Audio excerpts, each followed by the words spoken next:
दोस्तों जैसे कि खेसारी लाल यादव जी अपने गांव पहुंचे थे दोस्तों विकलांगों का रिक्शा बांटने के लिए यानी रिक्शा साइकिल बांटने के लिए, और आधी रात में अपने गांव के शादी में चले गए दोस्तों। और आप लोग के बता दें कि ऑर्केस्ट्रा वाली के साथ इतना ज़्यादा ठुमका लगाए दोस्तों, और खेसारी लाल यादव जी के वहाँ पे गाना भी बज रहा है दोस्तों, जो कि शुरुआती क्लिप के माध्यम से आप लोग सुने दोस्तों।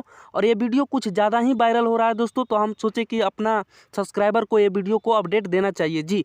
तो जितने भी खेसारी लाल यादव जी के फैंस हैं इस वीडियो को लाइक करके शेयर लगा दीजिएगा दोस्तों। बाकी आप लोग के यह वीडियो कैसा लगा है दोस्तों कमेंट में जरूर लिखिएगा, और वीडियो अच्छा लगा है तो इस वीडियो को लाइक करके चैनल को सब्सक्राइब करके जुड़ जाएगा दोस्तों। यहाँ पे दबंग सुपरस्टार खेसारी लाल यादव जी के हर न्यूज हर खबर सबसे पहले आप लोग को मिल जाएगा दोस्तों। धन्यवाद दोस्तों, फिर मिलेंगे अगले कोई बवाल एंड बवंडर खबर के साथ। तब तक वीडियो को लाइक शेयर कर दीजिएगा दोस्तों।